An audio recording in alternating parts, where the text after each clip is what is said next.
amazing day. We went to Olive Garden. Chris and I were just like craving carbs, I guess. And the last time we went there, I had the salmon and it was just so good. So this time I was like, should I get it again? And I ended up getting their chicken marinara. It was so good.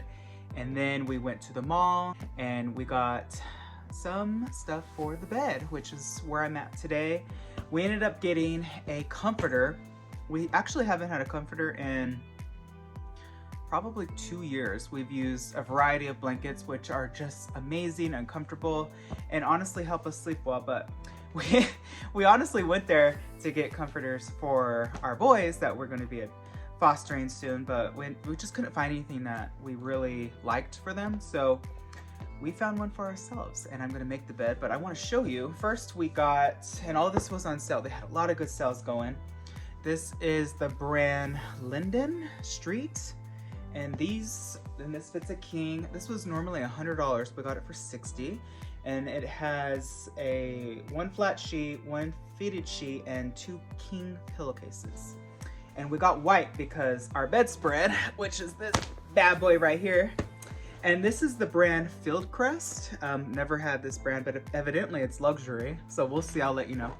And it is a 3-piece comforter set. And it comes with a rich embroidered floral scallop. Now, scallop to me means a type of appetizer, but I'll let you know how it is. So for now, what we're going to do is open this up, strip the bed, and then put everything on.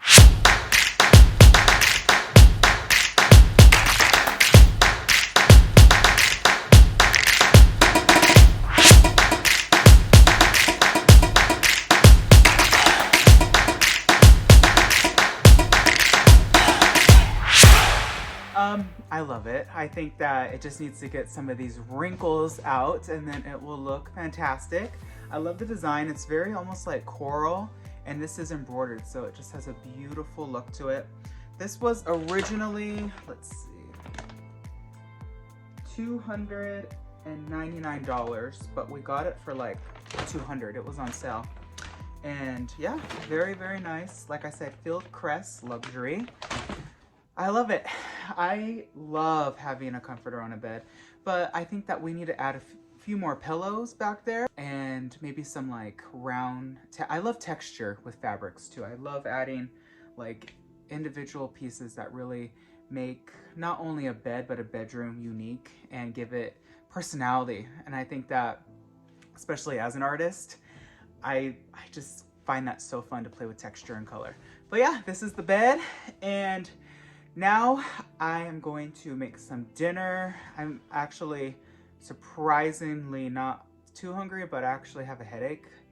If you saw when I got that, what was it, the Vietnamese coffee, apparently I'm not supposed to drink the whole thing, and I did, and I actually ended up coming home putting ice and creamer in it because it was so strong. But now I have a headache, and even Chris was like, "You drank the whole thing?" And I'm like, yeah, like I didn't know I wasn't supposed to. I am feeling it now, like, so I think that I could either eat some carbs or go run a marathon. We'll see. I have a lot of fun things planned. I actually want to do a sketch of Winnie the Pooh. A lot of you wonderful viewers actually have been requesting that I do a little bit slower illustration videos and a little bit more how-tos. I guess this viewer of mine is a teacher and she shows my videos to her class and I'm a little too fast, so I guess I could go slower. With art, it's really difficult because when I draw, I just get in the zone and I just go, and I really don't do like the Animation Academy style where I like sit there and break it down. This is a C, this is an oval, because that's not really how I was taught. I was taught to always start with a circle, but I think that every artist has their own technique, so there isn't really one way to teach somebody how to draw. That's why the Animation Academy, they really try to make it as simplistic as possible, but that's why a lot of people's just looks different. But it is beginners teaching and it is fun. I always have enjoyed that. I actually at one point was gonna do that for a job. I had shown my work to the manager And they emailed me and they're like, hey, we have an audition coming up. And I didn't know you had to audition for that. Like, how stressful to draw like on the spot. And it is hard to freehand draw a character. You really have to know the character in here to transfer it onto the page. I truly only could draw Tinkerbell, Ariel, Alice, and maybe Aurora, maybe by just memory, because a lot of these characters have very unique looking eyes and hairstyles, and it's just very subtle features that really give the character their own look.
I don't know when the last time I picked up my camera. I think it was the day before yesterday. Last time we were at the zoo, and that was such an amazing trip. If you've never had the opportunity to go to the San Diego Zoo or the Safari Park, I highly, highly recommend it. It is so fun. It is the closest thing that resembles and makes me feel like I'm at Disney's Animal Kingdom in Florida. It is so immersive. It is beautifully themed. It has so many animals, and it even has safaris and a tram tour. It is amazing. But right now I'm actually so excited because I want to tell everybody about some books that I picked up. This is kind of like goes along with my adoption process series, which I'll do more so in the future, but I picked up some books for the kids.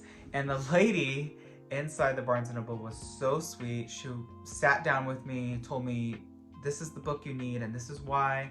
And I told her I'm getting 3 kids. I don't really know the ages. And since we're gonna foster and adopt, I wanted just to get a variety, just so I'm covered. So these are the books that I got. Coming in first is going to be, she highly recommended this, A Wrinkle in Time. And this is by Madeline L'Engle. Forgive me if I'm butchering that. I do remember they made this into a movie, but I've just never seen it. The next one is called Spy Kids. Spy School. Sorry, I'm a millennial. You remember Spy Kids. If you know, you know. And this is by Stuart Gibbs, and this is a graphic novel. I loved graphic novels when I was growing up. This is full of really neat looking pictures. Have no clue what it's about, but there is an agent named Ben Ripley. He's 12 and he's on a mission to survive science school. So that sounds pretty epic. This next series, my brother recommended it, the lady at the store recommended it, so I assume that it is amazing. Dog Man and Cat Kid. Dog Man and Cat Kid. An international bestseller by Dave Pilkey. And this is from the creator of Captain Underpants, which was my generation's, I guess, Dog Man. And again, this is another graphic novel. Really neat pages. I mean, classic. Kind of makes me miss Garfield. This is another one, Dog Man, A Tale of Two Kittens. And it just, again, just full of color. Great looking book. And then these next 2 books I'm really excited about.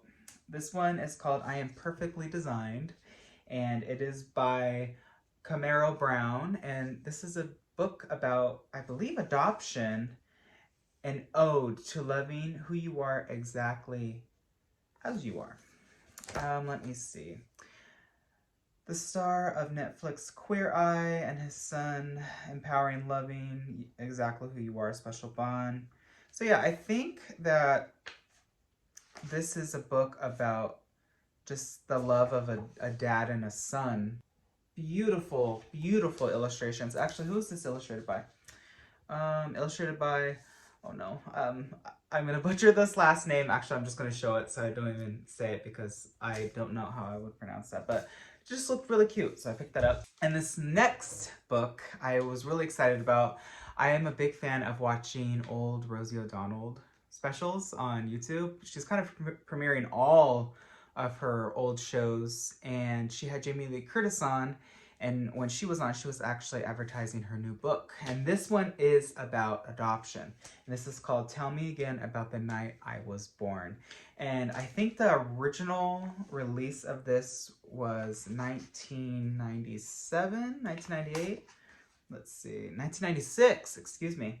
And this book is absolutely beautiful. The illustrations are so colorful, so just, it looks like a kid illustrated it, right? Which is kind of the magic of Mary Blair's stylization, and It's a Small World, just the colors, and it's familiar, it's comforting. It's not too sophisticated, but it's sophisticated enough to have its own style, but it's relaxing. It doesn't make you think. Your eyes just enjoy what they see. The simplistic, the colors, the texture. It's soft, it's warm. It is an amazing book. So if you've never read this book before, Tell Me Again About the Night I Was Born, I highly, highly recommend it. I will try to link it down below. So we are gearing up. We got our books, we got our bedspreads. I'll put that in the next vlog.